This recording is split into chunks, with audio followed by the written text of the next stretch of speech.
Baik. Assalamualaikum warahmatullahi wabarakatuh. Waalaikumsalam warahmatullahi wabarakatuh. Alhamdulillah rabbil alamin wa bihi nasta'inu ala umuri dunya waddin wa ala alihi wa sahbihi ajmain. Alhamdulillah kita bertemu kembali dalam kajian seperti rutinan kita di Lingkar Studi Islam dan Filsafat Bandung. Malam ini mengetengahkan satu perbincangan yang cukup menarik tentang studi hadis yang mana kita akan membahas secara spesifik nanti akan diutarakan oleh moderator tentang masalah genealogis di dalam ilmu hadis. Terima kasih kepada Pak Mujio Nurfalis dari UIN Bandung sebagai dosen ilmu studi hadis dan kepada teman-teman yang telah menyempatkan hadir di kesempatan malam ini untuk mengikuti kajian yang saya kira cukup menarik tentang genealogis ini, tentang apakah mempelajari ilmu hadis itu apakah perlu bersanad dalam satu diskursus muslim modern hari ini atau seperti apa nanti pemaparannya. Saya tidak banyak berpanjang lebar, nanti moderator Pak Iki Susnantiko selaku dari founder dan CEO daripada Lingkar Studi eh, LSIP. Sebelumnya saya akan memperkenalkan kepada teman-teman tentang moderator, yaitu Pak Iki Susnengtiko, lahir di Bandung, menempuh studi sains atau fisika di Universitas Pajajaran Unpad, dan beliau sehari-hari juga banyak bergelut di bidang studies, Islam studies, khususnya ilmu kalam dan ilmu ulumul hadis, dan begitu banyak referensi yang miliki, dan dengan saya selalu banyak berdiskusi baik di kancah regional maupun nasional tentang persoalan Islam studies. Itu sekilas mungkin tentang Pak Iki Sisnantiko. Saya tidak akan berpanjang lebar untuk mengenai topik sekarang ini tentang genealogis hadis, pemahaman ilmu hadis. Untuk itu, saya persilahkan kepada Pak Iki Sisnantiko untuk memoderatori pada acara pada malam hari ini. Waktu dan tempat, silakan. Baik, terima kasih Pak Ajis untuk kita mulai acara diskusi kita pada malam hari ini. Dan saya juga mengucapkan terima kasih yang sebesar-besarnya kepada Pak Mujio Nurholis yang sudah berkenan untuk menghadiri acara diskusi kita pada malam ini. Kebetulan untuk di LSIP kita ini untuk tema ilmu hadis itu baru sekarang mungkin ya.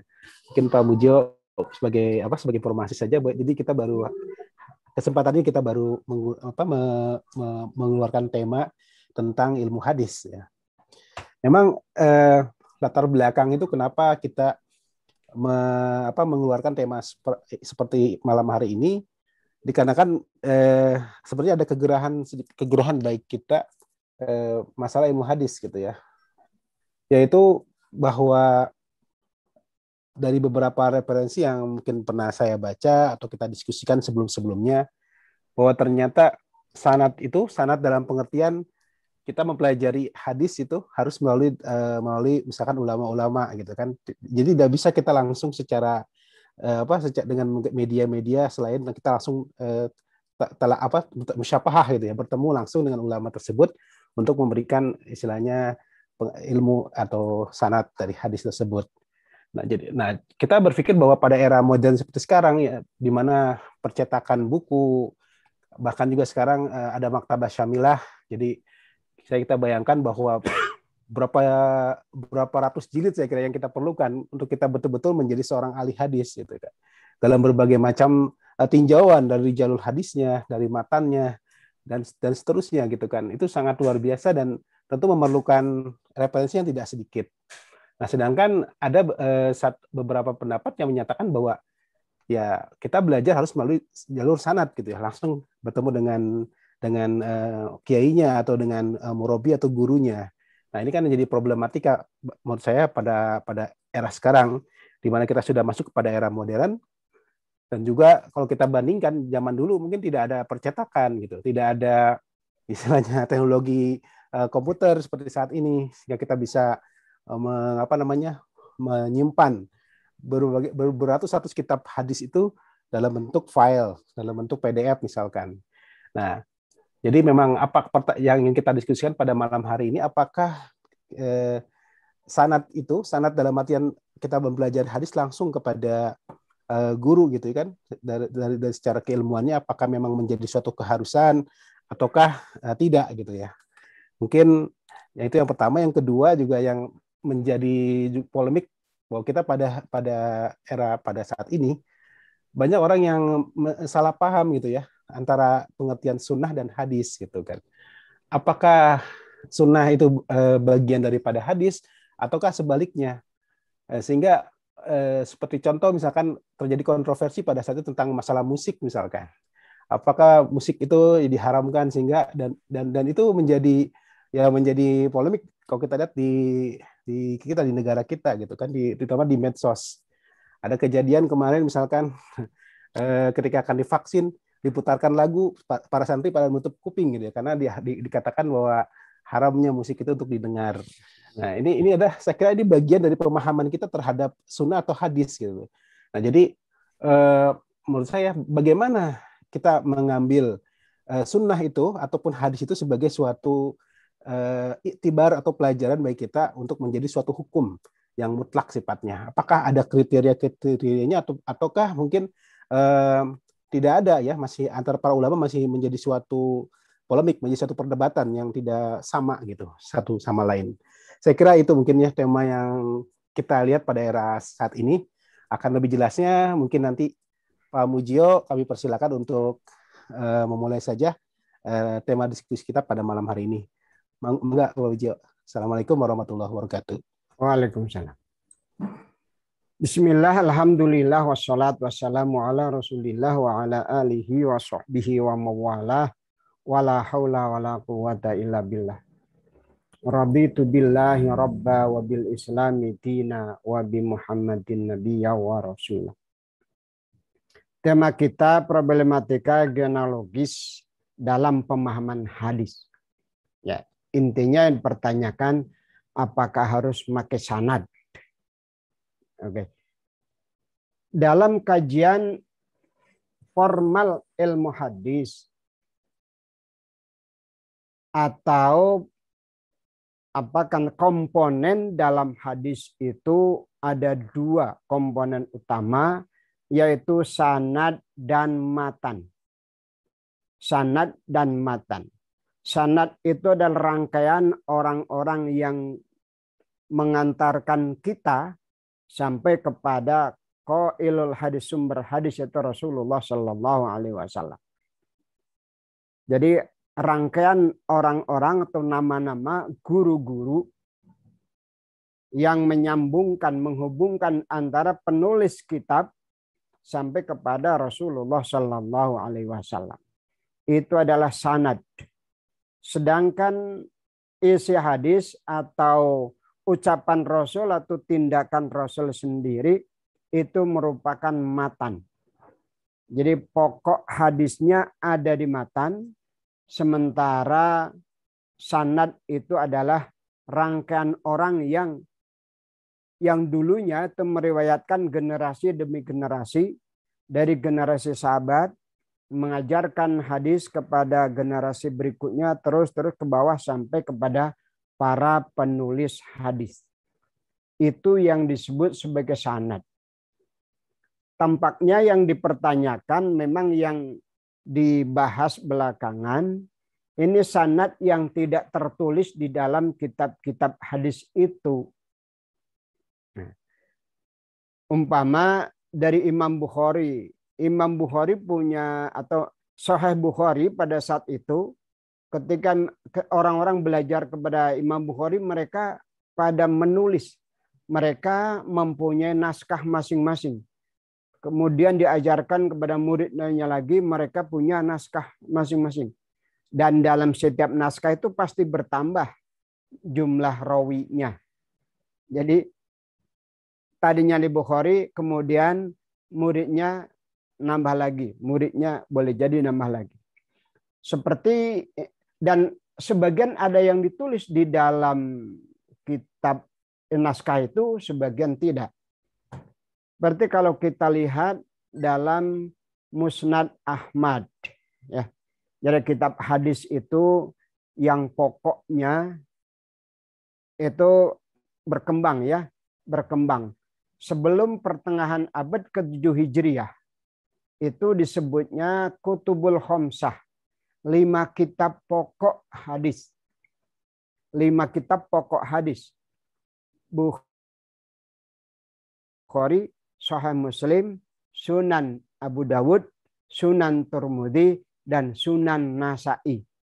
Sunan Ibnu Majah tidak masuk awalnya.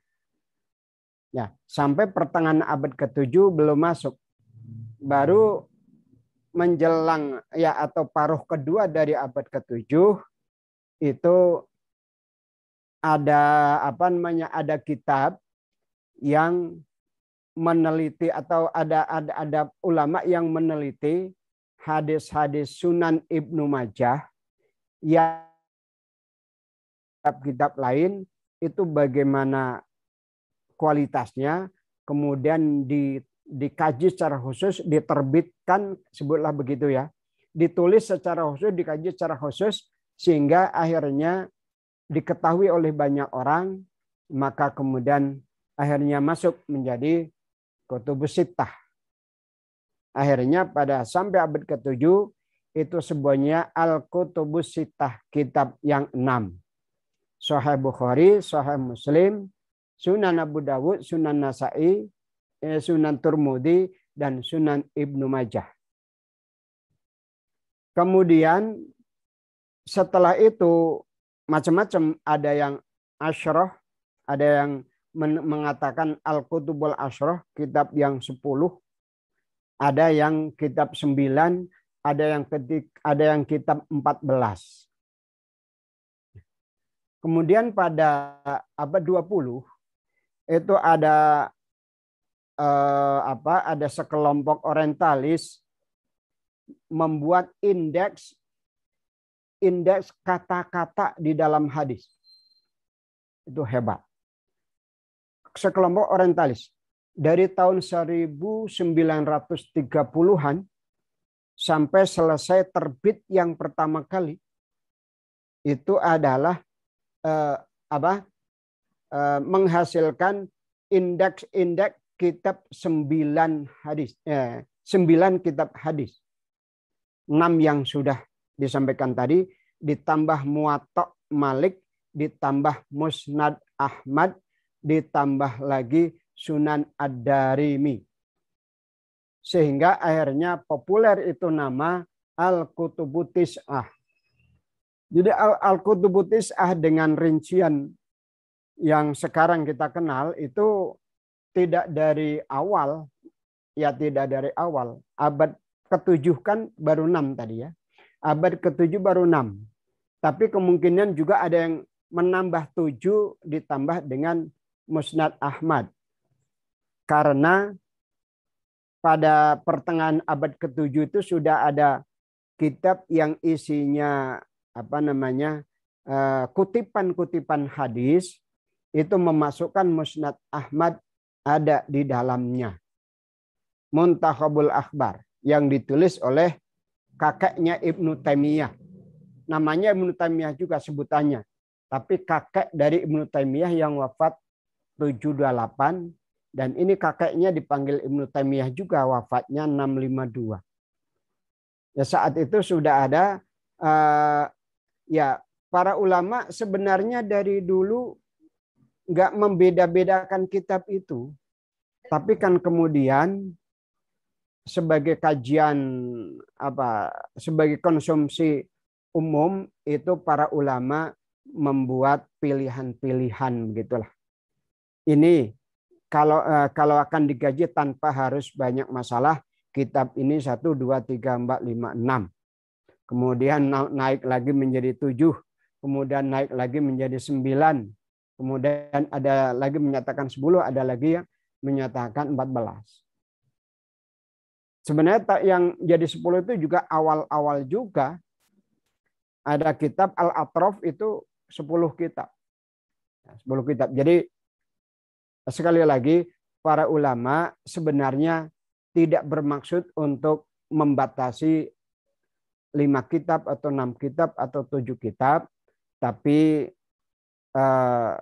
ya bagaimanapun mereka yang bisa menyeleksi dengan baik, mereka melakukan seleksi untuk dipelajari oleh kita-kita, ya, oleh kita-kita supaya kita tidak terjerumus ke dalam kitab yang tidak layak untuk dipelajari.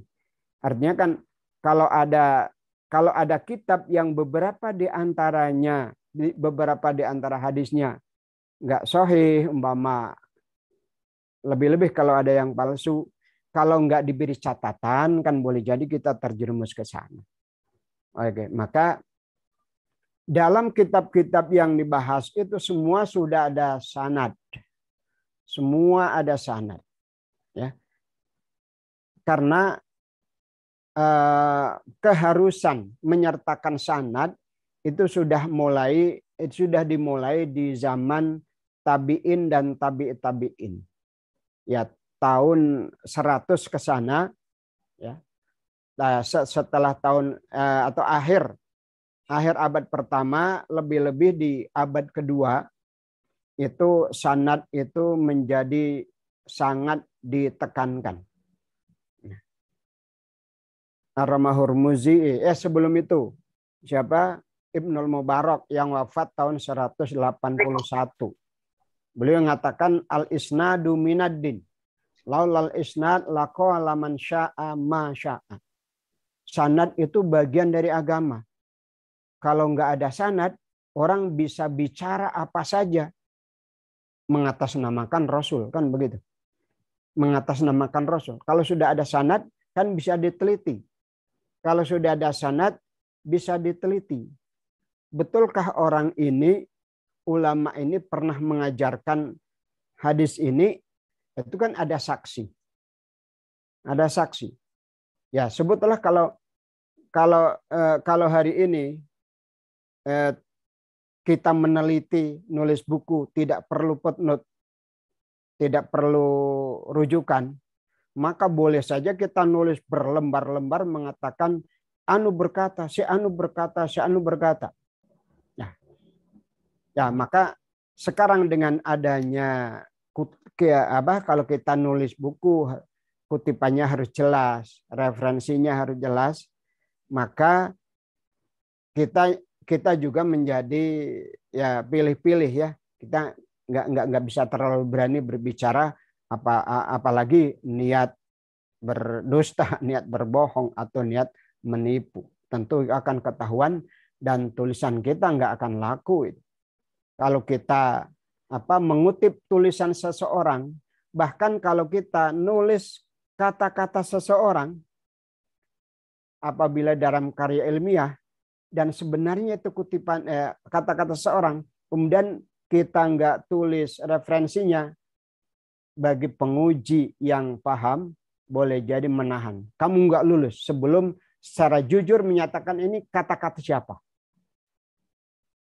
Itu ada beberapa pengalaman, terutama ya ketika saya S3 di Jakarta, di UIN Jakarta, itu beberapa kali diantaranya kasus itu menyangkut Pak Quraisy. Profesor Quraisy Shihab itu orang yang sangat teliti kalau menguji. Maka kalau ada tulisan beliau, kalimat beliau, kalau nggak dikutip, ya atau tulisan orang yang beliau paham benar, ini bukan kata-kata dia, ini ngutip dari kata-kata orang lain, atau mungkin didapat ketika ceramah atau ketika di kuliah, tapi kan nggak jujur kalau nggak mengatakan ini ucapan si A, ini ucapan si B. Nah itu. Kemudian prinsip sanad itu adalah guru. Sanad itu adalah guru. Sanad adalah rangkaian guru. Orang-orang atau rawi-rawi yang tertulis di dalam rangkaian sanad Bukhari itu adalah guru Bukhari secara bersambung dari gurunya lagi, dari gurunya lagi, dari gurunya lagi, dari gurunya lagi sampai kepada Rasulullah Shallallahu Alaihi Wasallam. Maka dengan jelas orang-orangnya ini bisa dipertanggungjawabkan. maka orang-orangnya itu diteliti sedemikian rupa. Ya, dalam ilmu hadis itu ada istilah adil dan dobit. Adil ini berkaitan dengan kualitas moralnya. Kalau dobit itu berkaitan dengan kualitas intelektualnya. Kalau orang taat beragama, kemudian cerdas, kuat hafalan, pasti apa yang diucapkan akan lebih banyak benarnya. Meskipun kadang-kadang terjerumus dalam karena luput atau salah, tapi kan beda kalau orangnya sudah nggak taat, nggak takwa, nggak taat beragama, kemudian banyak lupa, ya semakin ngaco. Nah, maka ada syarat semacam itu. Itu diteliti dari siapa gurunya Bukhari yang tertulis di dalam rangkaian sanad satu hadis. Dalam Sahih Bukhari itu kan hadisnya sampai 6 ribuan apabila nggak diulang-ulang.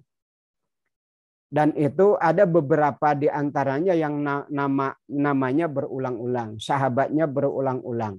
Atau guru Bukhari juga beberapa di antaranya berulang-ulang. Ada di bab ini dari guru yang ini, di bab yang kedua dari guru yang ini. Kan Bukhari ketika menulis hadis, itu kan hasil penelusuran beliau sendiri. Dari kurang lebih 1000 guru, menerima dari guru ini hadisnya ini dengan jalur ini. Dari guru kedua, hadisnya demikian, jalurnya demikian.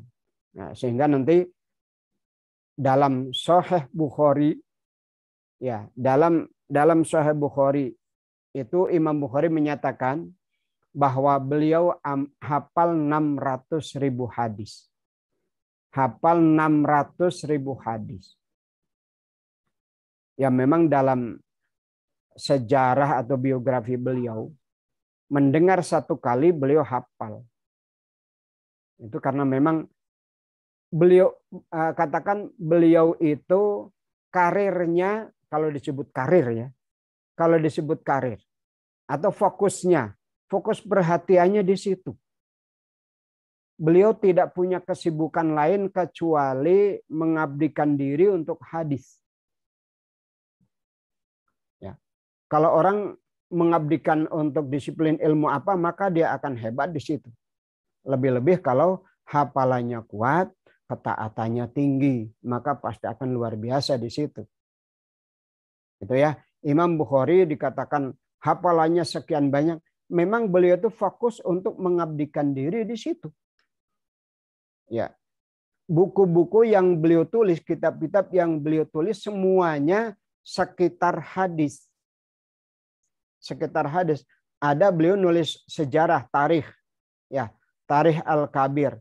Tapi isinya adalah negara-negara yang pernah dikunjungi beliau, ahli hadis yang ada di negara itu.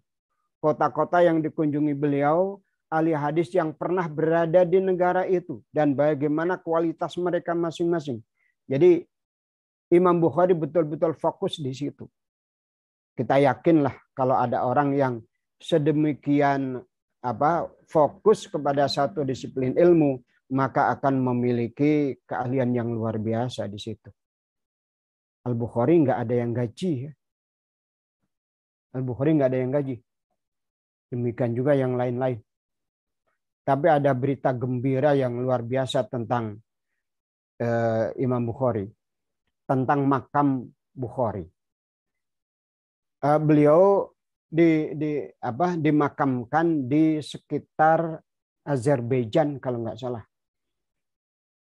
Jadi ketika Bung Karno dulu disurati oleh siapa presiden Uni Soviet waktu itu, lupa saya namanya,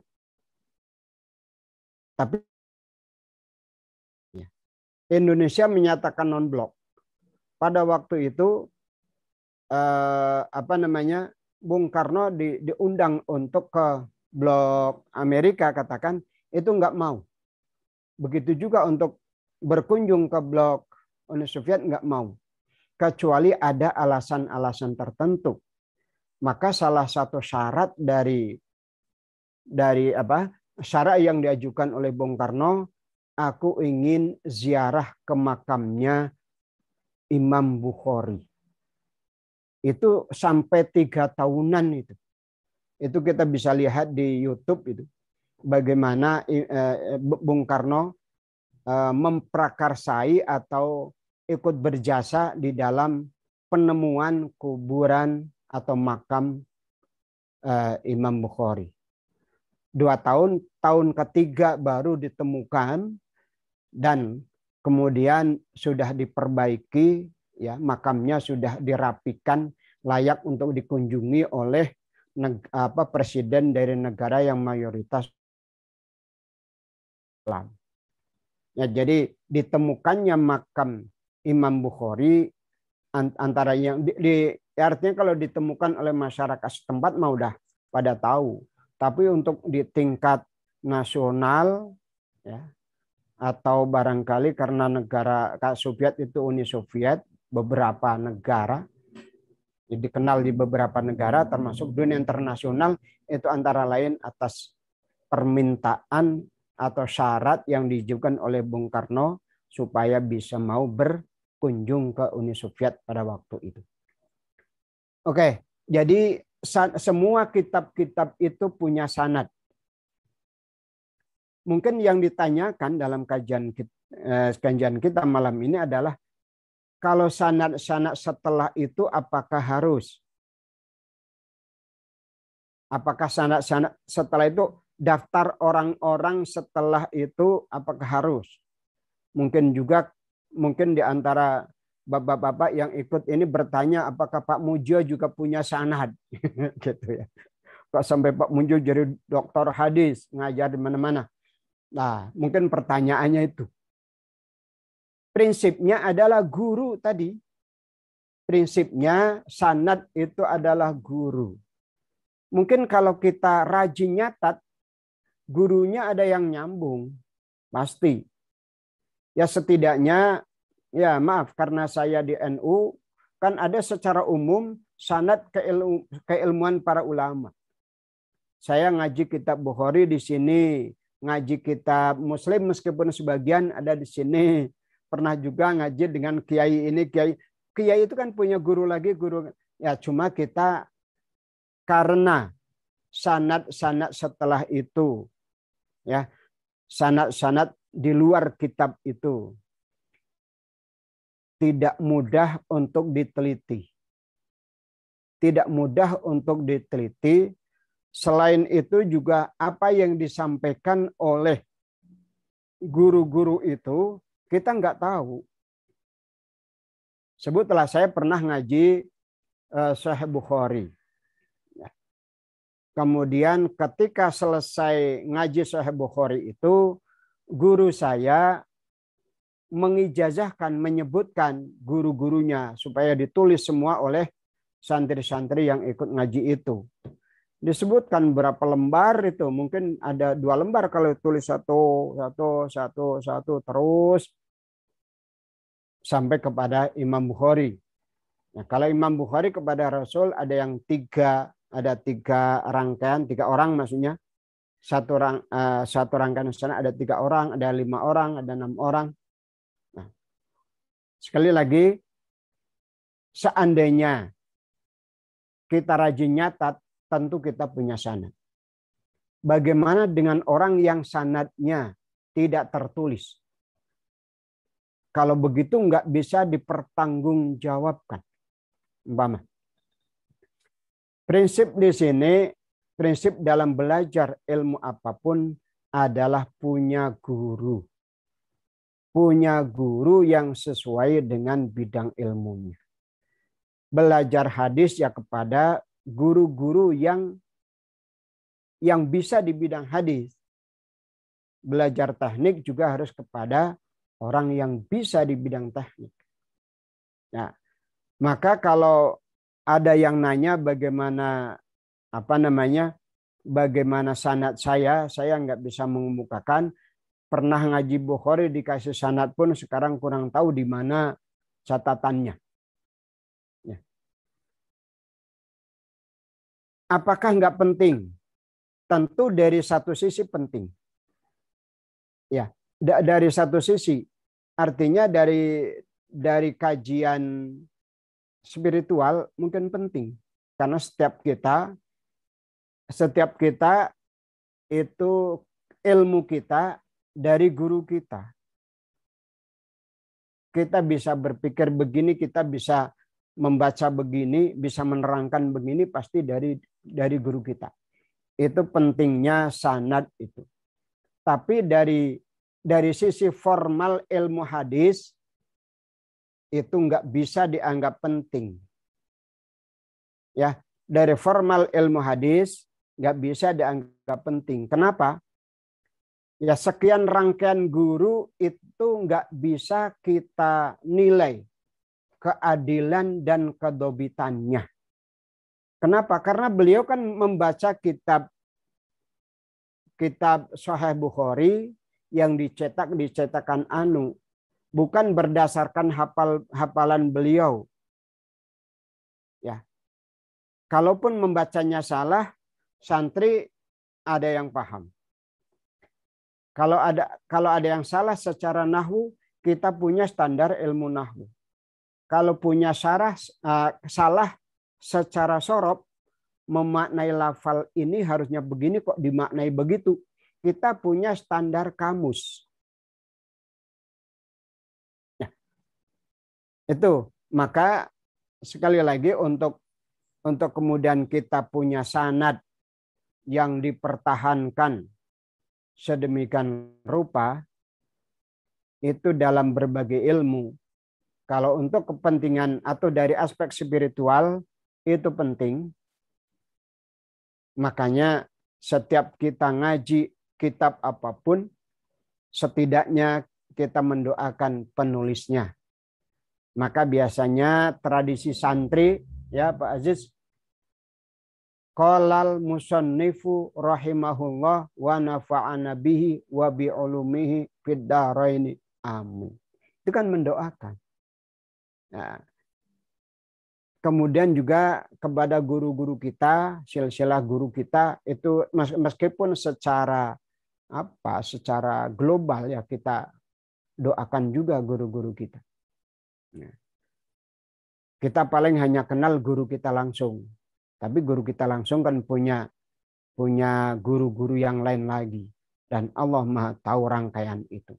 Jadi sanad itu adalah rangkaian guru. Penting memang. Penting. Tapi kita berada di mana pasti punya rangkaian guru. Punya rangkaian guru. Dan kecenderungan orang,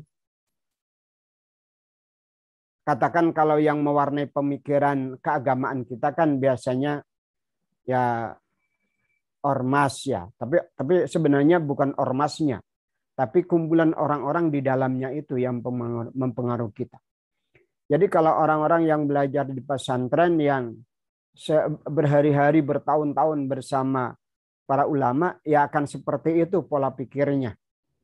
Tapi boleh jadi orang itu selain di pesantren juga di perguruan tinggi bergaul dengan orang-orang yang lain, maka akan dipengaruhi juga oleh orang lain. Tapi kan dia punya filter. Saya milih untuk bidang agama di sini, untuk bidang sosial politik di sini. Nah, itu. Jadi kalau kita mempelajari hadis, ya guru yang dapat kita temui itu siapa? Metodologi pemahaman yang dapat kita gunakan itu metodologi siapa? Gitu. Jadi kalau metode memahami hadis, katakan kita sudah pernah membaca syarah hadis, uraian hadis yang tulis oleh Ibnu Hajar Al-Asqalani. Kalau kita akan ke bawah pola pikirnya ke sana. Begitupun kalau kita membaca Al-Quran, memahami Al-Quran, bahwa kita menggunakan tafsir Jalalain, maka pola kita akan seperti itu, ditambah dengan kekayaan intelektual kita yang ya tentu secara akumulasi ya mempengaruhi pola pikir kita semua. Itu guru-guru kita akan punya pengaruh semacam itu.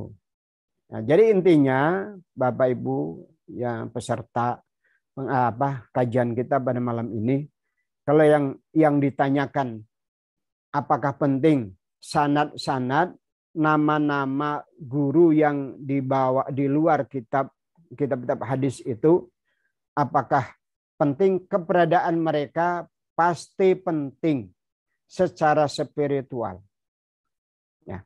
Tapi kalau untuk dikaji sesuai dengan formal, kajian formal ilmu hadis, kita tidak mungkin untuk melakukannya. Ada di beberapa tempat yang memaksakan semacam itu, yang ada sekadar menghafalkan nama-nama yang kita nggak tahu biografinya, tidak tahu karakteristiknya. Tapi kalau terhadap rawi-rawi, guru-guru yang tertulis di dalam kitab hadis, yang sekian itu memang sudah tertulis. Biografi mereka, identitas mereka jelas, biografinya jelas, kemudian karakternya jelas. Sehingga nama-nama itu, nama-nama rawi itu atau nama-nama guru itu sebagainya mengindikasikan apakah hadisnya sahih atau tidak. Ya. Jadi nama-nama periwayat atau rawi, nama-nama guru yang tertulis dalam kitab hadis, Mama, ini yang sangat banyak hadis Bukhari yang redaksi sanadnya begini. Hadasana Abdullah bin Yusuf, akhbarana Malik, an-Nafi an Ibni Umar. Ya. Al-Bukhari dari Abdullah bin Yusuf. Hadasana Abdullah bin Yusuf. Akhbarana Malik, kata Abdullah bin Yusuf. Malik mengatakan an-Nafi an Ibni Umar. 4 orang itu kalau diteliti udah luar biasa itu. Ya, orang-orang itu dilihat dari identitasnya jelas, dilihat dari biografinya jelas, dari mana, di mana, hidup tahun berapa, apakah dia benar ketemu dengan gurunya, apakah Abdullah bin Yusuf itu benar-benar ketemu dengan Imam Malik bin Anas, apa Malik itu ketemu dengan siapa, Nafi, apakah Nafi ketemu dengan Ibnu Umar, itu biografinya jelas.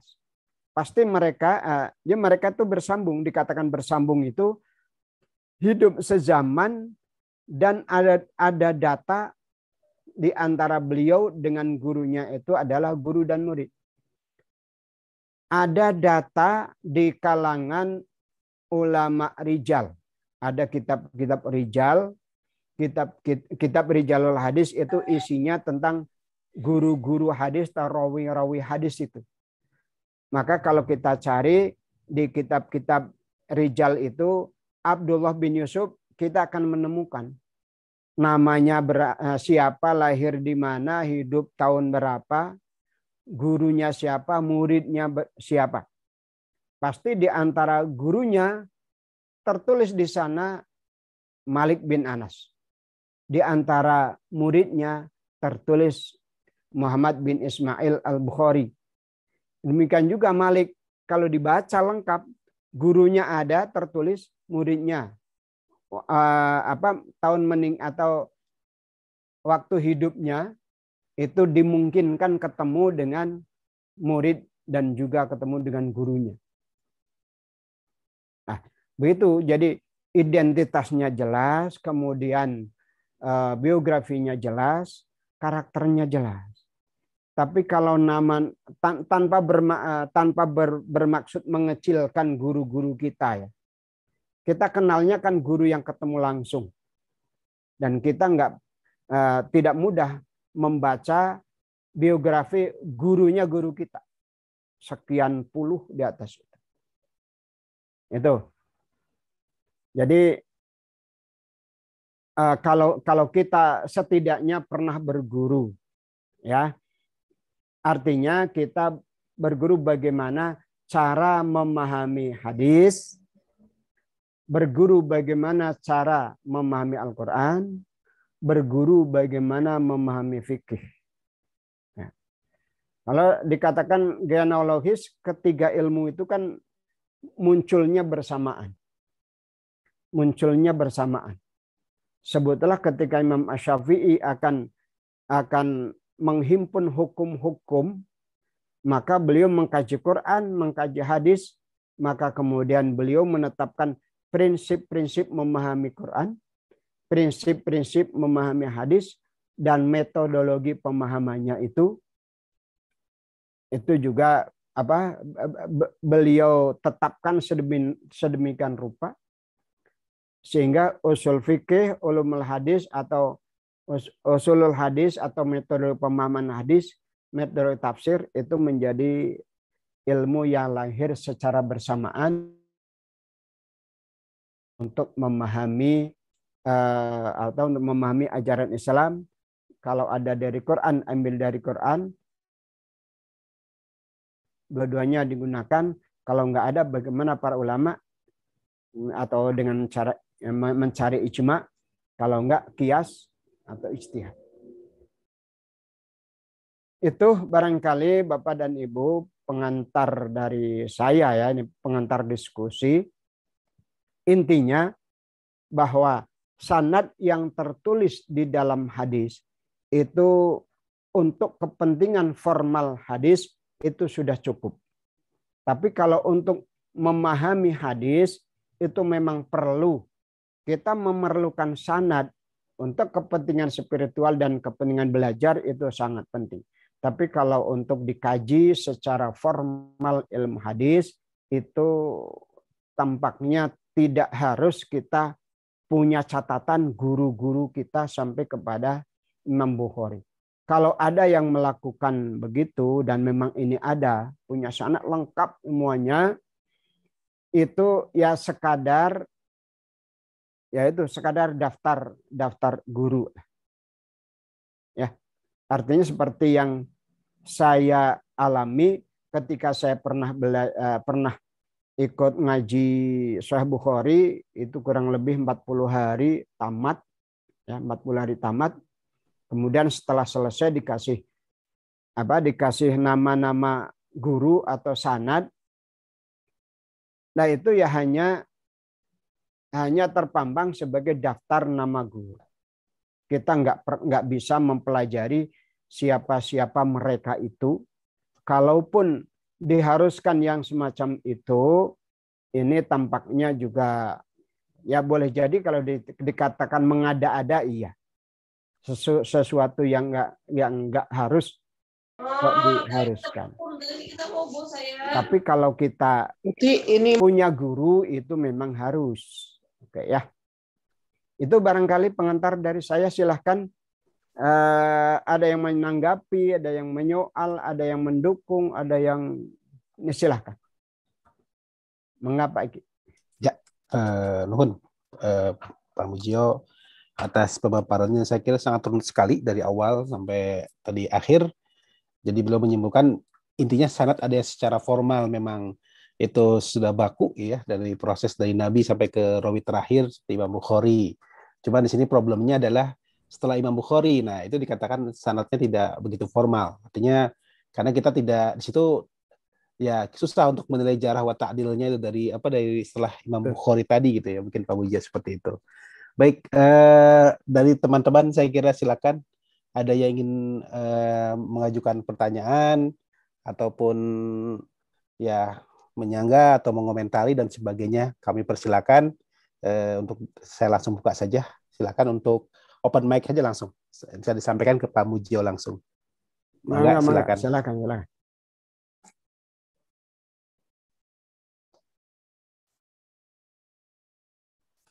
Ya sambil menunggu ini Pak Eki, terima kasih ini atas undangannya, ya, kesempatannya, dan insya Allah siap bergabunglah kalau kapan-kapan ada tema yang membutuhkan saya sebagai narasumber. Insya Allah siap. Alhamdulillah. Terima kasih Pak Mujio. Siap. Ya, oke. Ya. Karena ilmu hadis ini, jadi kita kemarin itu sering membahas tentang ilmu kalam, filsafat. Nah, ilmu hadis kita agak ini ya, referensinya dari untuk penyajinya gitu ya. Alhamdulillah kalau Pak Mujio istilahnya siap untuk bergabung dengan kita. Ya, mangga teman-teman sekalian. Ya, gimana Pak Mujio? Iya. Silakan. Siap. Mungkin di sini ada teman-teman dari Kediri ya, kalau saya tadi bergabung. Mungkin ada yang ingin disampaikan atau ditanyakan, silakan. Assalamualaikum. Dery. Ya, silakan. Iya, Kang Dery silakan. Mangga. Ya, sebelumnya perkenalkan dulu, saya Dery, Pak. Ya. Saya ini mahasiswa Bapak juga di Pasca PBA UIN Bandung 2017-2019. Ya. Terima kasih. Ya, mengenai sanad ini memang akhir-akhir ini sempat menarik gitu Pak ya. Soalnya bisa dibilang mungkin kita lah dari kalangan NU untuk berbicara sanad itu sudah menjadi hal yang mesti lah dalam belajar. Sementara bagi kalangan lain ya bisa dibilang di luar NU itu bisa tidak terlalu mementingkan sanad. Dan akhir-akhir ini justru mereka yang berbalik lebih membanggakan sanad gitu Pak. Ya. Nah terus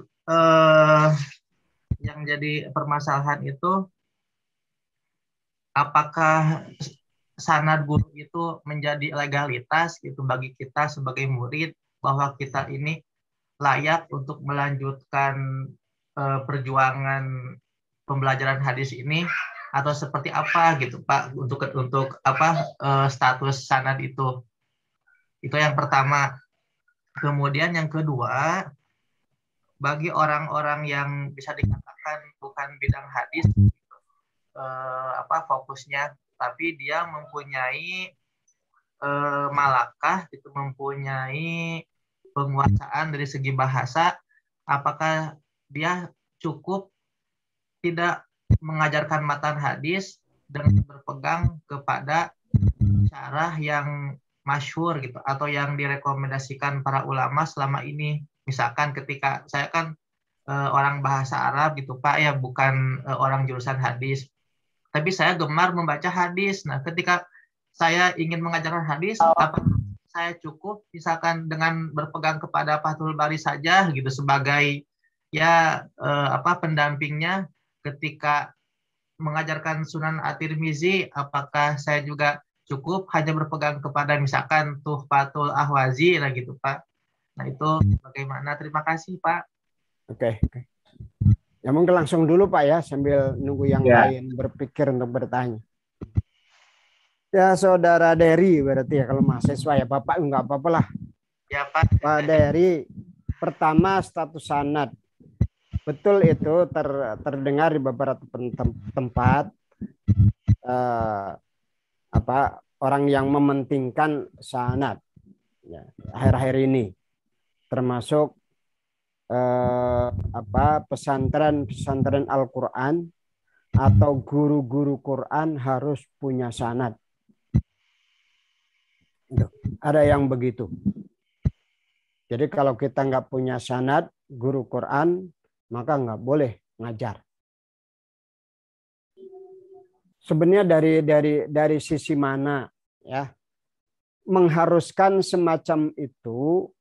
Kalau tadi disebutkan secara global, secara umum kita memang wajib berguru. Kita wajib berguru. Maka dalam kitab Ta'lim Ta'alim atau ya secara logis nggak mungkin kok kita lahir langsung tahu ya.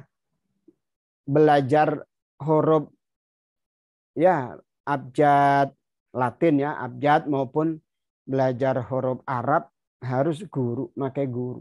Mungkin guru kita orang tua kita, mungkin guru kita di sekolah, mungkin guru kita. Jadi pada umumnya guru kita itu bercampur baur karena ilmu kita juga bercampur baur. Ya. Kalau kita tekun di bidang fikih, jelas guru fikihnya anu, guru hadisnya anu, itu pasti ada, tapi ya kita bercampur baur itu. Kalau dan kita nggak rajin nulis, nggak guru kita berapa, guru yang mana mengajarkan apa, Itu karena memang sudah apa katakan ucapan guru-guru kita itu sebutlah bukan kata-kata yang sakral begitu, sehingga perlu dicatat satu persatu. Ya, jadi keberadaan guru itu wajib, kita harus punya guru.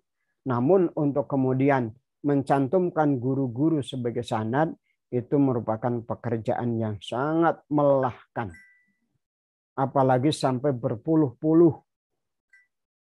Para ulama hadis sendiri banyak, para pensyarah hadis ya, banyak yang tidak menyertakan atau mengomentari sanad-sanad.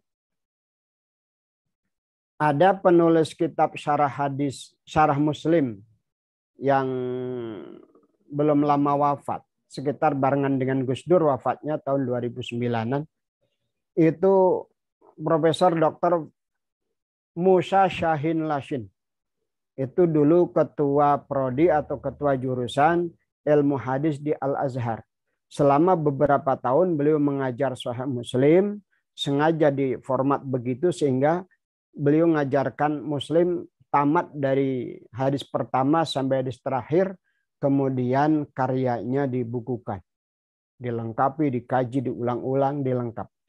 Tapi beliau tidak membahas sanad sama sekali. Sanad yang ada dalam Sahih Muslim pun enggak. Karena apa? Karena sudah dikaji secara pasti oleh para ulama berbagai generasi. Ya. Kalau ada kekeliruan 1-2 itu wajar. Ya, dalam batas-batas tertentu itu dianggap wajar.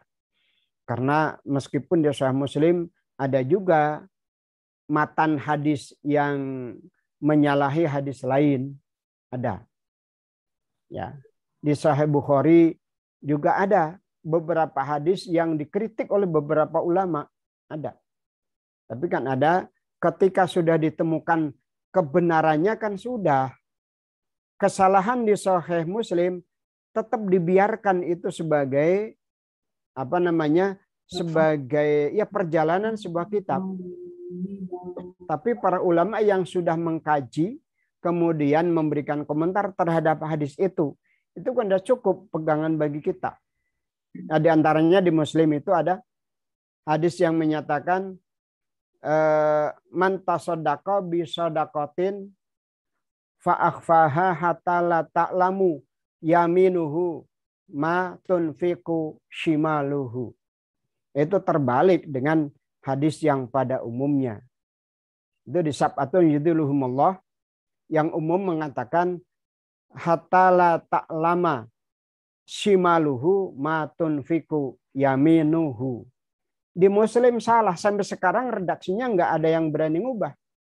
Tapi keterangan para ulama, riwayat Muslim ini adalah kalau ucapan sabkul lisan, ya kalau tulisan ya sabkul kolam. Salah nulis dulu Muslim itu.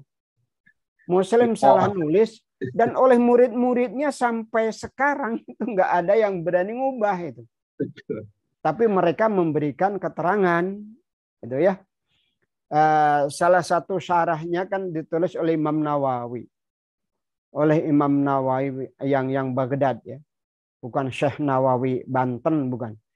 Syekh Nawawi Banten banyak karyanya tapi tidak mensyarah Sahih Muslim. Tapi Imam Nawawi juga nggak berani mengubah. Karena bagaimanapun itu hasil riwayat guru-guru beliau masih begitu. Jadi kalau kita membaca syarah Sahih Muslim dari karya Imam Nawawi punya guru yang nyambung, bahkan sanad sanad Imam Muslim kepada sanad Imam Nawawi kepada Muslim itu ada 3 jalur. Ada 3 jalur. Karena Imam Nawawi itu nggak cukup sekali belajar Sahih Muslim. Dan ulama-ulama dulu belajar itu ya nggak cukup sekali. Ya, umpama sudah belajar satu kitab umpama Bukhari. Itu nggak cukup satu kali. Nanti ada pembacaan lagi, ikut lagi, pembacaan lagi, ikut lagi. Sampai Abu Hanifah itu sampai mengatakan kalaupun 500 kali pun itu beliau lakukan. Dan banyak ulama-ulama yang hebat itu pernah melakukan semacam itu. Ya. Oke ya, yang kedua, jadi itu status sanad itu sekali lagi bukan nggak penting, tapi kalau untuk harus formal seperti ilmu hadis itu membebani, menyulitkan. Tapi kalau ada yang bisa memelihara tradisi itu, ya saya yakin bagus. Ya. Tapi ya sekali lagi membebani betul itu. Bab dari Bukhari sampai kita itu mungkin ada 30 rangkaian orang. Ya, satu rangkaian itu ada 30 orang. Rata-rata begitu. Yang kedua, bagaimana latar belakang keilmuan guru hadis atau orang yang mengajarkan hadis. Apakah cukup dengan kemampuan bahasa?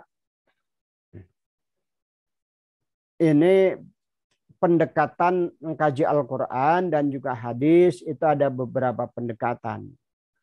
Tentu yang modal utamanya adalah pendekatan bahasa. Karena hadis dan Quran merupakan rangkaian kalimat-kalimat yang disusun berdasarkan tradisi kebahasaan waktu itu. Kemudian kita pahami hari ini dan untung ada ilmu yang nyambung tentang kebahasaan itu. Jadi akhirnya kita bisa memahami itu. Ya, pertama adalah pendekatan kebahasaan, nahwunya, sorobnya, balaghahnya. Kemudian juga ilmu-ilmu yang lain, kaidah-kaidah usuliyahnya, kaidah-kaidah fikhiyahnya, kemudian ilmu dilalahnya, bahkan nanti bagaimana usul fikihnya untuk menentukan qat'i dzanninya dan sebagainya. Itu tentu tidak cukup dengan bahasa. Tapi kalau tadi berdasarkan memahami tulisan orang itu ya selama kita membatasi diri pada tulisan itu enggak masalah. Umpama kita menerangkan hadis berdasarkan apa tadi contohnya Fathul Bari umpamanya. Ya kita membatasi apa yang diterangkan oleh Fathul Bari. Kita jangan melebihi itu. Ini bagus, nggak apa-apa. Itu ya.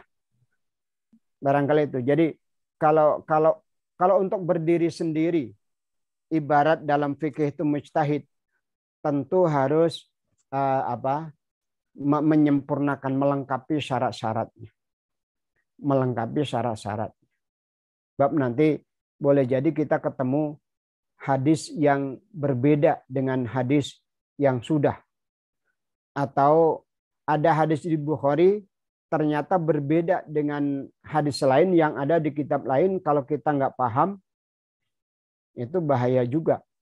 Maka kalau sudah menggunakan kitab syarah, apalagi kalau selevel Ibnu Hajar Al-Asqalani, itu yakin sudah bisa dipercaya dan sudah teruji dalam sekian abad.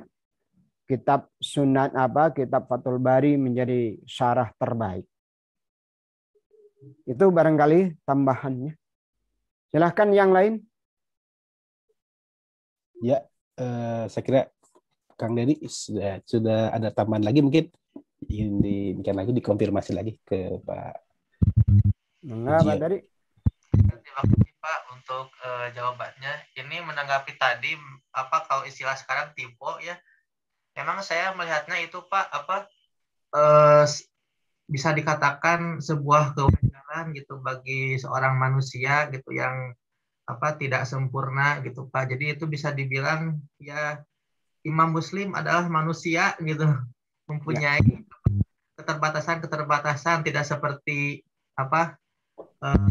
Tuhan gitu istilahnya.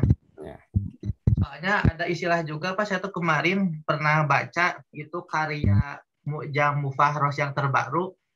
atau siapa gitu yang mencoba menggabungkan semua indeks hadis. Ternyata oleh peneliti, saya tuh baca dari Dr. Amr Abdul Munim Salim gitu Pak ya, tentang ilmu tahrij. Itu dikatakan kitab yang terbaru itu pun masih ada katanya dua indeks hadis Sahih Muslim yang tertinggal gitu hadis itu. Iya. Kewajaran bagi karya manusia gitu, bener Ya. juga. Betul. Jadi kan sekarang juga penulisan atau penerbitan buku atau kitab itu mengalami perkembangan yang luar biasa. Artinya kitab Mu'jam Mufarras itu dulu ketika disusun oleh sejumlah orientalis, itu mereka menggunakan referensi kitab-kitab tertentu dengan terbitan tertentu. Ya, kitab yang 9 itu terbitan A, tahun anu. Nah, sekarang penerbitan kitab itu sudah sangat dinamis. Kalau Bukhari itu dulu 4 jilid. Ya. Sekarang ada yang 9, ada yang 3, ada yang 5. Saya punya yang 5, punya yang 3. Kalau di sini nih yang 3. Di rumah ada yang 5. Artinya ketika harus menunjuk hadis ini terdapat, kalimat ini terdapat di dalam hadis anu, di Sahih Bukhari, jilid anu, halaman anu. Ini mungkin sudah berubah. Ya. Nah, ada dari Mu'jam Mufarras itu yang menggunakan nomor halaman seperti referensi Musnad Ahmad. Itu dulu yang dipakai Musnad Ahmad yang 6 jilid. Sekarang Musnad Ahmad ada yang 11 jilid, ada yang 16 jilid. Yang 11 jilid itu tahqiq kan, tahqiq itu footnote-nya, catatan penyuntingnya itu enggak banyak. Tapi ada juga yang disertai dengan syarah penjelasan kecil-kecil. Sahih Muslim ada yang 5 jilid. Nah itu yang sampai sekarang digunakan di Mu'jam Mufarras yang 5 jilid. Nah, tapi Sahih Muslim juga ada yang 2 jilid. Ya. Bahkan sekarang ada yang semuanya 1 jilid. Sahih Bukhari 1 jilid. Kemudian Sahih Muslim 1 jilid. Nah, dan itu biasanya dijual secara paket. Nah, di Tokopedia atau di Shopee kita bisa temukan paket itu. Itu semuanya 1 jilid. Sehingga kalau dikembalikan indeks yang menunjuk pada nomor halaman dan nomor itu menjadi nggak pas. Sementara kalau nomor hadis itu juga bisa terjadi perubahan nomor. Kalau ayat Al-Quran nggak ada yang berbeda jumlah ayatnya. Tapi kalau hadis, kalau kita lihat tadi Pak Iki menyebutkan Maktabah Syamilah. Kebetulan saya punya Maktabah Syamilah itu yang Sahih Bukhari-nya ada 3 edisi. Sahih Muslimnya ada 4 edisi. Itu kalau dibanding-banding berbeda Pak. Antara terbitan anu, nomor hadis sekian ya hadisnya nggak sama. Ya artinya itu penomoran hadis itu tidak ditulis oleh Imam Bukhari-nya, tidak ditulis oleh Imam Muslim dan lain sebagainya. Itu adalah penomoran yang dibuat oleh penerbit. Sehingga penerbit yang satu tidak harus kompromi dengan penerbit yang lain. Itu. Maka ya ini kalau saya tiap malam Rabu kan ada kajian Riyadhus Shalihin ya, mungkin sebagian dari bapak-bapak dan ibu ada yang ikut. Itu ketika saya bilang hadis nomor sekian. Itu kalau jumlah dari awal berbeda. Maka di Riyadhus Shalihin itu ada per bab hadis pertama, kedua, ketiga, keempat. Sementara kalau dari awal itu hadisnya berbeda. Sebenarnya bukan ada penambahan, hadis, tapi ada hadis yang kadang-kadang ada satu hadis ditambah berikutnya, ada riwayat lain itu kadang-kadang disatukan, tapi kadang-kadang dibedakan. Ya. Kadang disatukan, kadang dibedakan sehingga nomornya beda. Jadi betul kita kalau mu'jam mufahros ada yang ketinggalan, wajar juga. Ya. Wajar juga, namanya membuat indeks itu 9 kitab. Mereka juga mengerjakannya selama 30 tahunan. Hanya mengindeks wungkul. Dan yang menanggung dananya itu sungguh luar biasa. Itu sebuah anugerah yang luar biasa bagi umat Islam. Yang membiayai bukan umat Islam, tapi dari UNESCO, dari beberapa sumber dana dari berbagai negara barat yang mengerjakan puluhan orientalis. Tahun 76 kemudian itu terbit, ya kalau nggak salah 76 terbit pertama, yaitu sehingga sampai tahun 2000-an itu, karena sampai tahun 2000-an itu masih rata-rata manual, belum, ya sebutlah di perguruan tinggi Islam itu kan komputer belum begitu ini, ya sampai tahun 2000-an masih manual banget. Saya ketika ngajar takhrij juga dulu mengajak mahasiswa hubungi pihak perpustakaan, Pak, saya mau booking ruang referensi untuk 1 minggu untuk penelitian. Itu harus manual. Kalau nggak begitu, mahasiswa nggak bisa meneliti dengan leluasa. Saya bilang, ya ke kepala perpustakaan, saya booking referensi. Ya, saya nggak di pelayanan bawah nggak, tapi masuk di lantai atas dulu, itu hanya buku-buku, kitab-kitab referensi saja. Saya atur kursinya, ada mahasiswa berapa. Ya, itu dulu memang manual, dan buku Mu'jam Mufahros itu sangat efektif digunakan waktu itu. Tapi setelah ada Maktabah Syamilah, setelah ada program-program yang lain, aplikasi yang lain, itu tergeserkan. Karena dengan mengetik satu kata, bisa ditemukan di puluhan kitab hadis yang tidak terjangkau oleh maktabah, oleh Mu'jam Mufahros. Tapi Mu'jam Mufahros itu menjadi modal, menjadi modal bagi para programmer. Oh, ini kata ini masukkan ke sini. Nanti akan ketemu di halaman di hadis .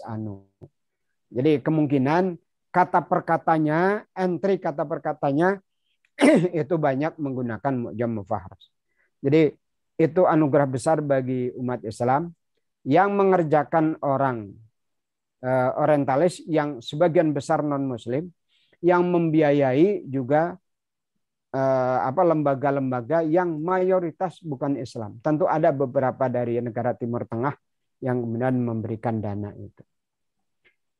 Itu Pak Dery ya tambahannya. Silahkan kalau masih ada ibu-ibu, bapak-bapak. Silakan teman-teman yang lain, silakan kalau ada tanggapan atau pertanyaan, langsung saja open mic. Ini tadi ada Ade Rahmat Ilha, ilmu hadis, S2 atau S1. Farid ini nggak muncul. Pak Ibnu Hajar tadi muncul sebentar. Ibu Karima, Nurul Huda, Budiana, Miswah Faizah. Ya. Banyak tercatat ini. Masih malu-malu mungkin. Nah, ini saya ada pertanyaan nih Pak Kiai. Saya jadi host tapi sekalian agak menggelitik mumpung masuk sebagai Bapak sebagai pakar hadis tentang, saya pengen ini kira-kira Pak Muji tentang soal Al-Mustadrak As-Sahihainnya Imam Al-Hakim. Ya. Itu satu kesarjanaan menarik di dalam ilmu hadis yang memang tidak begitu banyak diperbincangkan mungkin dari kalangan kaum muslimin, ya. Selain tadi Kutubus Sittah, ya, Kutubut Tis'ah dan seterusnya. Dan di dalam kitab tersebut rangkaian hadis atau yang diungkapkan oleh Imam Al-Hakim itu selalu menyertainya dengan kata hada, hasanun, sohihun, hampir nyaris semua topiknya gitu kan. Jarang sekali melontarkan ya agak kalau dalam istilah metode hadis tadi ada selektivitas dalam tentang oh ini ada dobit dan lain sebagainya. Hampir nyaris sohihoin, sohihain. Nah pertanyaannya apakah karakteristik Imam Al-Hakim itu atau bagaimana tentang hadis itu sendiri, dan saya menarik juga hadis-hadis dalam Al-Mustadrak itu. Kira-kira gambaran dari Pak Buji seperti apa? Itu Ya. mungkin.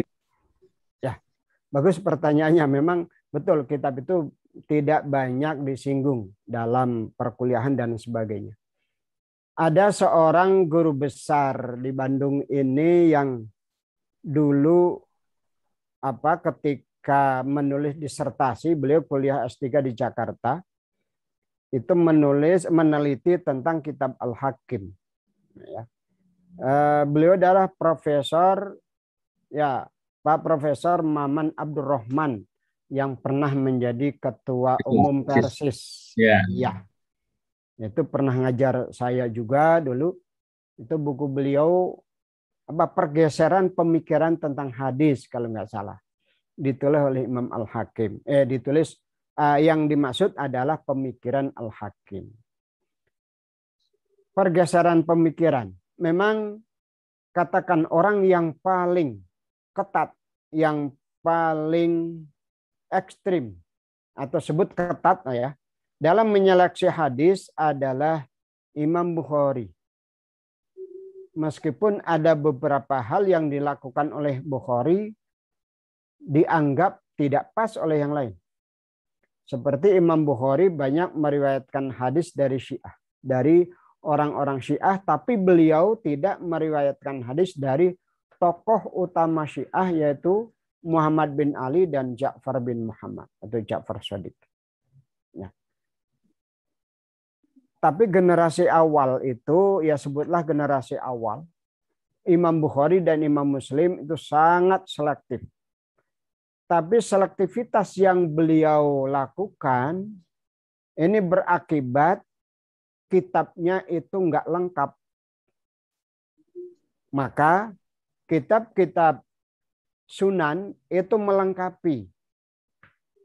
Kitab-kitab sunan itu melengkapi.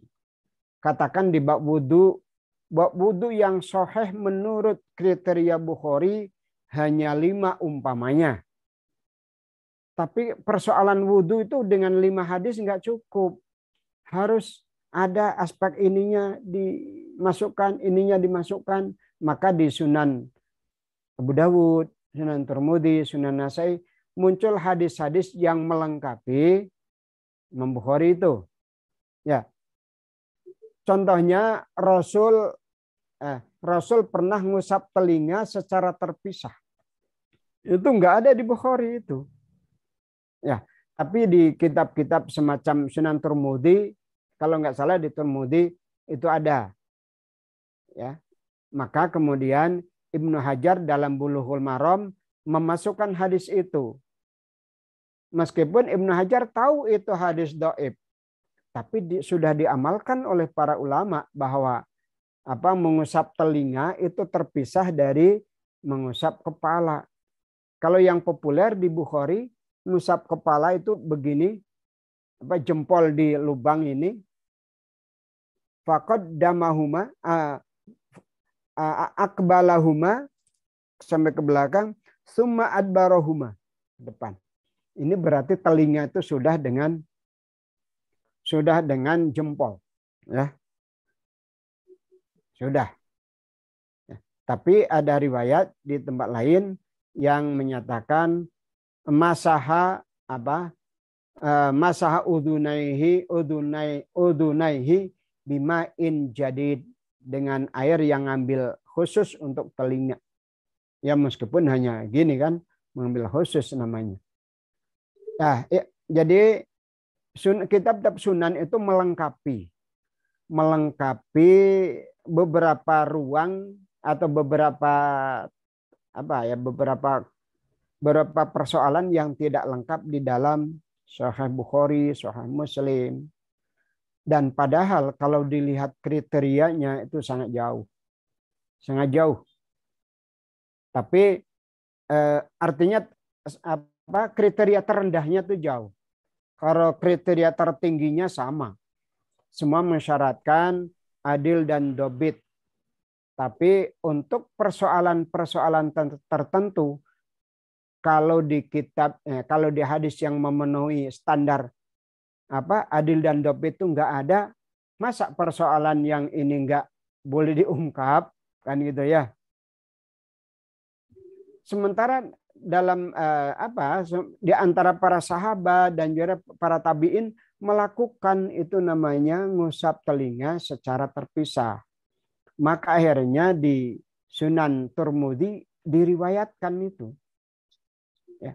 Kemudian di Bulughul Maram oleh Imam Ibnu Hajar itu ada di sana. Kita tahu bahwa Bulughul Maram itu dibaca oleh NU, oleh Muhammadiyah, oleh Persis, oleh yang lain-lain di Indonesia. Bahkan secara internasional Bulughul Maram itu kitab hadis hukum yang paling banyak dibaca. Ya, tapi itu sekali lagi siapa Abu Dawud, Tirmidzi, Nasa'i itu kalau apa kriterianya seperti Bukhari, maka tentu ada apa ruang-ruang kosong yang terlalu banyak. Maka sehingga dikatakan bahwa tokoh yang cenderung mewajibkan pengamalan hadis dhaif itu adalah Imam Abu Dawud dan Imam Ahmad. Imam Abu Dawud dan Imam Ahmad. Tapi dhaif yang mereka maksudkan adalah dhaif sanad, karena beliau-beliau itu tahu persis standar kesahihan matan. Dan beliau tahu kan istilahnya kalau di dunia politik mah tahulah ini apa karakter partai itu, tokohnya ini begini ini, jadi tahu semua. Imam Ahmad, Imam Abu Dawud itu tahu perputaran hadis itu tahu, sehingga meskipun yang saya temukan ini sanadnya dhaif, ya, tapi hadis ini ada di sana dilakukan oleh anu. Jadi tidak hanya berdasarkan kedhaifan, tapi beliau ya itulah orang yang fokus di bidangnya, maka mengetahui tokoh-tokoh yang meriwayatkannya, kemudian kitab-kitab yang mencantumkannya, kemudian apa madhab-madhab atau tokoh-tokoh yang mengamalkannya beliau tahu. Ya. Itu maka termasuk Imam Al-Hakim. Imam Al-Hakim itu lebih belakang lagi dibandingkan Imam Ahmad kan. Kalau Imam Ahmad wafat tahun 241, Imam Al-Hakim itu 405. Beliau wafat 405. Beliau orang yang pertama kali menulis kitab, ya sebenarnya bukan pertama kali, tapi yang formulasi atau apa namanya sistematika kitabnya itu bagus, itu beliau Imam Al-Hakim dengan kitab Ma'rifat Ulumil Hadis. Imam Al-Hakim diklaim juga oleh orang Syiah sebagai orang yang pertama kali menulis ilmu hadis dari kalangan Syiah. Padahal beliau bukan Syiah, sebab yang diteliti hadis-hadis Sunni. Ya, yang diteliti hadis-hadis Sunni. Yang digunakan kriterianya adalah kriteria hadis-hadis Sunni. Tidak ada satupun bab di dalam Ma'rifat Ulumul Hadis itu yang membahas hadis-hadis Syiah. Mengapa akhirnya diklaim oleh Syiah? Karena beliau menulis buku atau kitab yang mengunggulkan atau ahlu bait. Ya, di perkuliahan saya berkali-kali mengatakan jangan dianggap identik ahlul bait dengan Syiah itu. Jangan dianggap identik. Mencintai ahlul bait itu kewajiban bagi seluruh umat Islam. Orang Ahlus Sunnah wal Jamaah wajib mencintai ahlul bait. Nah, maka ketika yang banyak mengkampanyekan ahlul bait itu Syiah, kemudian kita anggap bahwa orang yang mencintai ahlul bait itu Syiah. Enggak sebenarnya. Kita wajib mencintai Ali bin Abi Thalib, mencintai Hasan, Husain, mencintai Fatimah, wajib. Bahkan anak cucu-cucunya ke bawah kita wajib. Ya, sangat banyak hadis di kalangan Sunni yang mengharuskan kita mencintai Ahlul Bait. Ya. Tapi kita jangan merasa jadi Syiah. Kita mencintai Ahli Bait sedemikian rupa, tapi jangan merasa menjadi Syiah. Sebagaimana kita beriman kepada Nabi Isa sedemikian rupa sebagaimana petunjuk Al-Quran dan Sunnah Nabi, tapi kita enggak merasa menjadi Nasrani. Enggak. Wajib beriman kepada semua Rasul, wajib. Tapi syariat yang kita gunakan kan syariat Rasulullah Sallallahu Alaihi Wasallam. Ya, maka saya membuat mata kuliah studi perbandingan ilmu hadis ahli sunnah dan syiah di ilmu hadis di prodi ilmu hadis. Ya, saya tekankan begitu. Kita wajib mencintai Ahlul Bait, tapi kemudian jangan merasa bahwa kita jadi Syiah. Ya. Kemudian kenapa Syiah menokohkan sedemikian rupa? Ya, karena mereka ya cari dukungan politik, maka mereka berkali-kali membaiat Ahlul Bait. Padahal dalam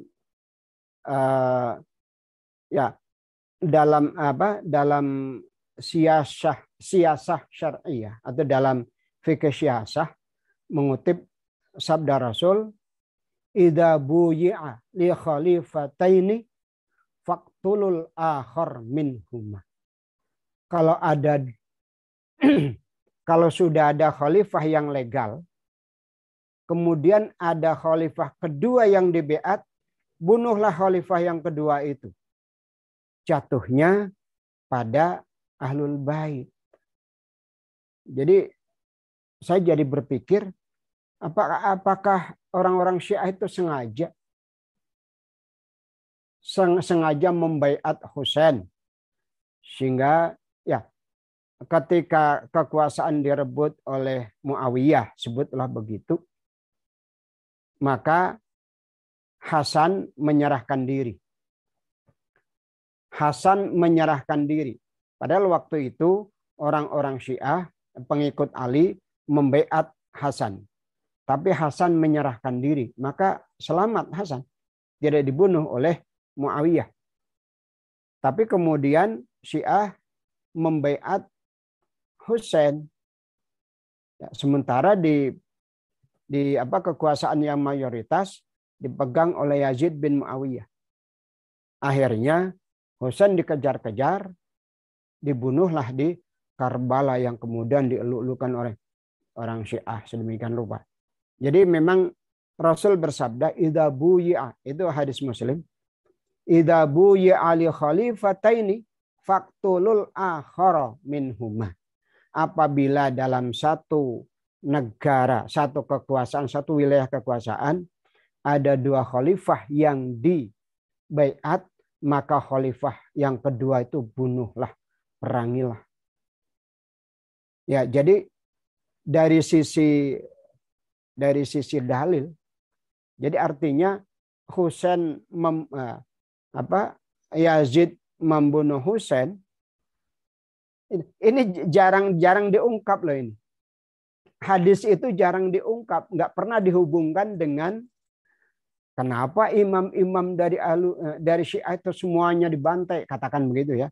Meskipun ada yang terakhir Mahdi Muntazir kan itu menghilang, moksa kalau dalam bahasa Hindunya, beliau menghilang. Jadi beberapa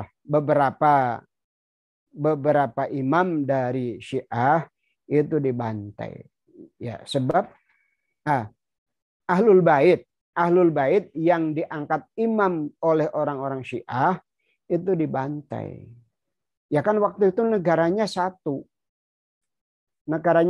kan, belum nation state seperti setelah tahun 1924 dengan berakhirnya Turki Utsmani kemudian negara-negara berdiri sendiri. Waktu itu kan masih satu. Maka nggak boleh ada dua khalifah, nggak boleh ada dua imam. Nah, itu salah satunya. Jadi maka mahasiswa juga ada yang bilang, Pak, kalau begitu berarti Syiah sengaja mengumpankan. Ya, nggak tahu juga. Tapi yang jelas Syiah kalau tidak mengangkat-angkat Ahlul Bait, ya mereka nggak ada dukungan, nggak ada yang mereka nggak punya pamor. Ya, maka katakan kita mencintai Ahlul Bait itu wajib, ya, dan bukan klaim orang Syiah saja. Orang Ahlussunnah wal Jamaah wajib mencintai Ahlul Bait tanpa harus risih. Nanti dianggap Syiah, enggak kok. Memang Imam Asy-Syafi'i sempat diadili oleh Harun ar-Rasyid gara-gara mata-mata kerajaan itu mengetahui bahwa Imam Asy-Syafi'i itu menyanjung Ahlul Bait. Setelah datang ke sana ditanya, aku adalah faqih Muttalibi. Karena memang jalur nasab Imam Syafi'i itu sampai Al-Muttalib, putra Abdul Manaf. Ya.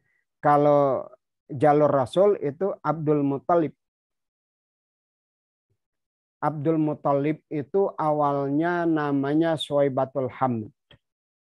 Bapaknya Abdul Manaf, bapaknya Hashim.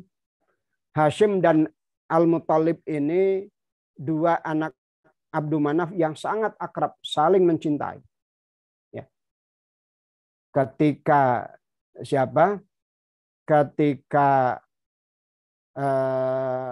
Hashim menikah di Madinah dengan putri dari Bani Najjar, wafat ketika masih sangat muda. Ya, maaf. Suwaibah itu masih sangat muda. Syaibatul Hamdi itu masih sangat muda, masih sangat kecil. Kemudian dibiarkan setelah agak besar diambil oleh Al-Muttalib, paman. Ya, paman atau adiknya Hashim. Maka kemudian dari Madinah diboncengkan onta sampai ke Mekah. Orang-orang Mekah menganggap bahwa itu adalah hambanya Al-Muttalib. Kemudian digelari Abdul Muttalib dan seakan-akan menjadi nama. Jadi sebenarnya Abdul Muttalib yang dikenal itu nama aslinya Syaibatul Hamdi. Tapi karena ketika masih kecil dipelihara oleh Al-Muttalib, ya, orang-orang menganggap itu budaknya, hamba sahayanya. Maka kemudian dijuluki dengan Abdul Muttalib. Itu dijelaskan oleh Fakhruddin Ar-Razi dalam Manaqib Al-Imam Asy-Syafi'i. Oke, Pak, ya, jadi tadi Imam Al-Hakim dikenal sebagai ulama yang mutasahil dalam mensahihkan. Jadi mudah mensahihkan. Ada indikasi yang belum begitu kuat, beliau berani mengatakan sahih ala syartis sahihaini. Nah, itu yang kalau di dalam Mustadrak Hakim sahih ala syartis sahihaini walam yukhrijahu. Tapi keduanya tidak menuangkannya dalam kitab sahih mereka. Kalau tadi yang banyak sahih hasan gharib umpamanya itu adalah Imam Turmudi. Waqala hadisun hasanun. Waqala hasanun gharib. Itu Imam Turmudi. Tapi kalau Mustadrak sahihun ala syartis sahihaini walam yukhrijahu. Hadis ini sesuai dengan syarat Bukhari Muslim. Artinya rawi-rawinya itu menggunakan rawi-rawi atau para periwayat dari Sahih Bukhari dan Muslim sebagian. Sebagian yang lainnya enggak, maka oleh Al-Bukhari tidak diriwayatkan itu. Ya. Oke ya, itu teman Pak. Jadi kenapa begitu? Kenapa Imam Al-Hakim menyatakan sahih tapi nggak begitu di apa? Nggak begitu diapresiasi seperti saya katakan hadisnya. Ya, karena beliau itu tasahul. Artinya mudah mensahihkan hadis yang sebenarnya tidak sahih. Demikian. Masih lanjut atau? Baik. Ya, itu ada Pak Ade Rahmat tuh yang tadi. Oke. Ya, terima kasih Pak Kiai. Ya. Oke. Oke, satu lagi. Ya, Pak Ade Satu Rahmat. lagi. Pak Ade Rahmat silakan langsung saja. Izin bertanya ya. Sebelumnya mohon maaf saya off-cam soalnya pencahayaannya kurang di sini. Saya Ahmad, masih mahasiswa baru ya di Ilmu Hadis UIN Bandung. Semoga nanti dikasih jatah usia gitu untuk belajar langsung sama Bapak gitu. Menanggapi tadi kata Bapak yang soal Imam Abu Dawud itu menerima hadis doib untuk hukum. Asalkan yang doibnya itu dari segi sanad gitu, bukan. Nah, saya pernah mentahrij gitu Pak, mencoba-coba belajar hadis tentang batasan aurat wanita gitu yang asma. Saya kesimpulan tahrij saya bahwa hadis itu munkar gitu. Kan itu diriwayatkan oleh Imam Abu Daud gitu. Nah, apakah ada kriteria khusus gitu untuk doib di sanad tapi sohih di matan itu seperti apa gitu? Yang kedua, nyambung ke kritiknya Ibnu Khaldun terhadap muhaddisin gitu, bahwa seharusnya muhaddisin itu sebelum mengkaji matan itu harusnya dilihat dulu, sebelum mengkaji sanad harusnya dilihat dulu matannya mumkinun au mumtaniun gitu. Nah, dari segi misalkan ada hadis-hadis yang berbau bisa dikatakanlah hayalan gitu Pak, tahayul, seperti misalnya Umar melakukan telepati gitu ke tentara perangnya yang berada jauh gitu. Kan itu secara redaksi itu mumtaniun gitu, nggak mungkin terjadi. Soalnya kan Umar posisinya bukan nabi, tidak mungkin mempunyai mukjizat gitu. Nah, apakah jika hadis seperti itu atau asar seperti itu diriwayatkan oleh rawi-rawi yang sahih, kemudian kan itu apakah jika rawi-rawi tersebut mempercayai redaksi yang berbau tahayul itu, apakah mempengaruhi terhadap jarah adilnya dari segi adalah mungkin? Bagaimana itu Pak? Oke. Terima kasih.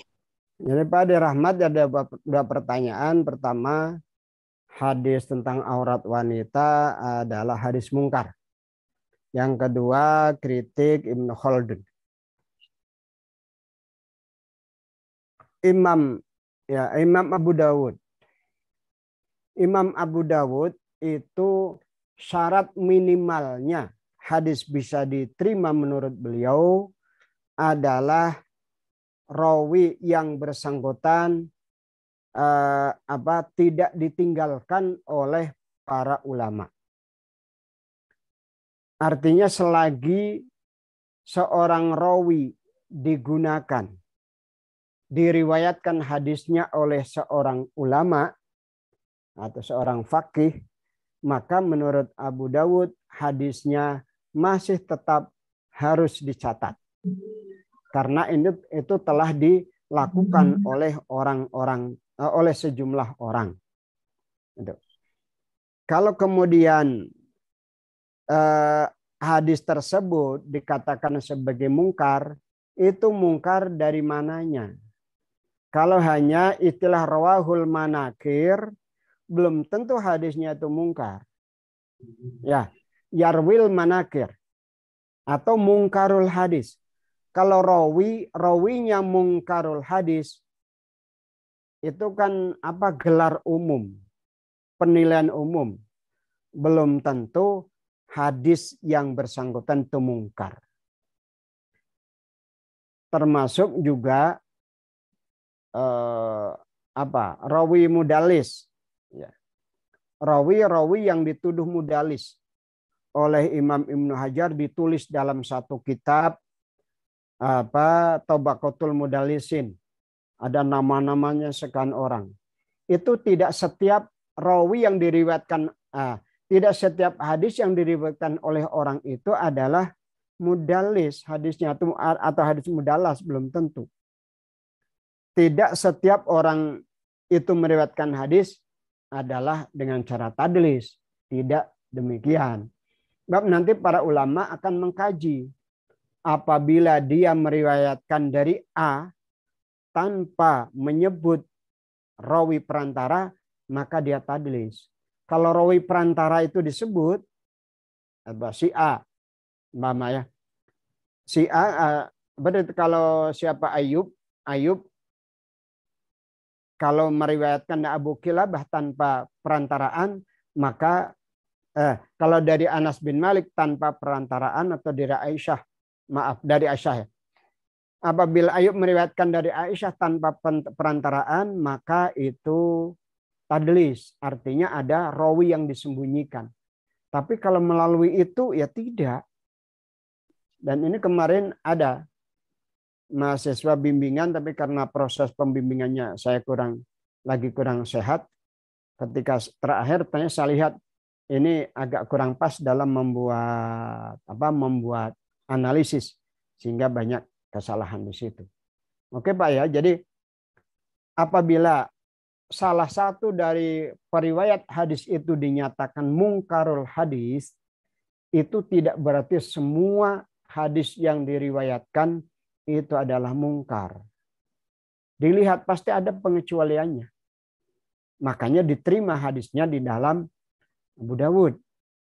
Jadi kalau hadisnya diterima, dicatat dalam Abu Dawud, ini berarti ada sisi lain yang perlu kita harus pelajari lebih dalam lagi.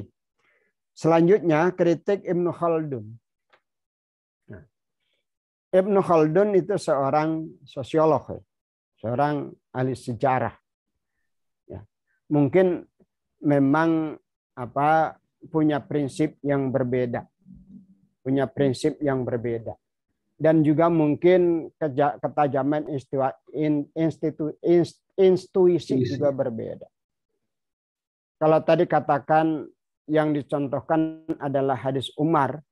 Hadis Umar memerintahkan sesuatu, ya, menyuruh, padahal beliau lagi khutbah.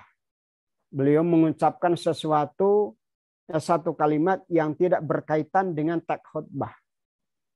Tapi kemudian diriwayatkan bahwa tentara yang lagi ditugaskan berperang, itu mereka saat itu memang perlu naik ke bukit sesuai dengan yang disampaikan oleh Umar.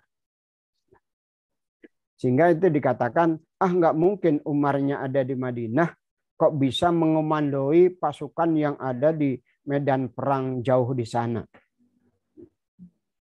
Ya kita tinggal katakan kalau telepati hari ini juga ada yang bisa melakukan. Telepati bisa dipelajari. Ya, hari ini masih ada orang yang bisa melatih telepati. Kemudian kalau orang setingkat Umar bin Khattab, ya, ini kok nggak usah jauh-jauh lah. Ini cerita beberapa habaib di Yaman.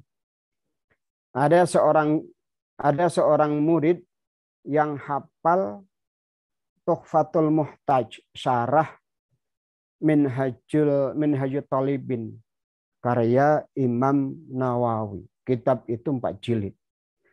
Ada seorang santri yang hafal dan cerdas. Tapi kemudian karena dia hafal dan cerdas, sehingga kurang hormat kepada guru. Sehingga pada suatu saat murid itu tidak hadir ngaji, tidak minta izin kepada guru, kenapa dia nggak hadir ngaji. Ternyata ketika ditanya oleh guru, Kenapa dia nggak ngaji? Dia ada yang ngundang ceramah di negeri anu, di wilayah anu. Maka gurunya bilang, biar dia ke sana tapi ilmunya tetap di sini. Dia di sana, biar dia ke sana tapi ilmunya tetap di sini. Dan ternyata setelah membaca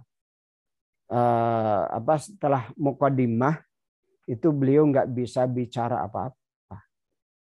Artinya apa? Ucapan guru yang semacam itu ternyata punya dampak yang besar sekali pada murid yang ada di sana. Dan ini banyak terjadi. Ya. Sebagaimana dalam sejarah Wali Songo di Jawa ini, mereka ngajak berkumpul, mereka bisa berkumpul dalam waktu yang sekejap. Dulu ada satu komunitas mahasiswa yang saya kenal beberapa di antaranya. Mereka punya telepati semacam itu. Waktu itu belum ada HP, telepon pun masih sangat jarang. Tapi ketika mereka mendapatkan masalah, kita ketemu. Nah, itu mungkin pada zamannya begitu ya. Anugerah Allah kepada mahasiswa waktu itu, mereka masih mahasiswa. Ada 15 atau 14 orang, apabila mereka ingin ketemu di satu tempat, itu mereka bisa ketemu. 14 orangnya itu bisa ngumpul. Sebagaimana Wali Songo juga ketika ingin bertemu di anu tempat, mereka semuanya bisa ngumpul dalam waktu sekejap.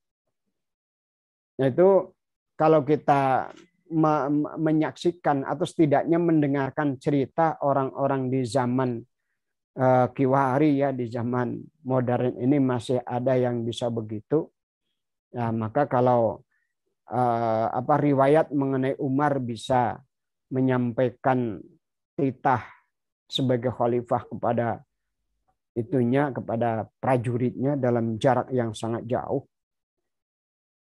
itu ya kita nggak kurang pas kalau kita mengatakan itu adalah lamunan atau halusinasi, karena itu riwayat itu ya, kisah itu ada yang meriwayatkan, bukan pernyataan Umar sendiri.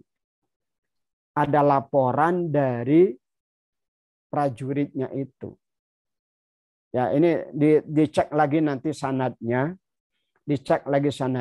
kemungkinan prajurit yang ada di sana itu setelah pulang melaporkan, kami kok mendapat perintah. Ya, kemudian yang lagi sholat Jumat mendengar bahwa Umar mengatakan kalimat seperti yang didengar di sana. Menjadi klop itu, saksi sejarah itu.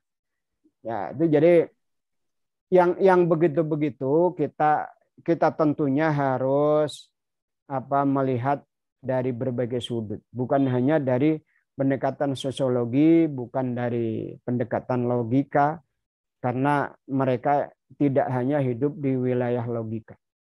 Nah, Umar itu kalau secara logika nggak mungkin lah menjadi khalifah dengan pakaian yang tidak pernah ganti. Tidak mungkin menjadi khalifah tidak punya istana. Itu tidak logis sekali kalau untuk pandangan logika. Tapi Umar justru menjadi khalifah pakaiannya nggak pernah ganti.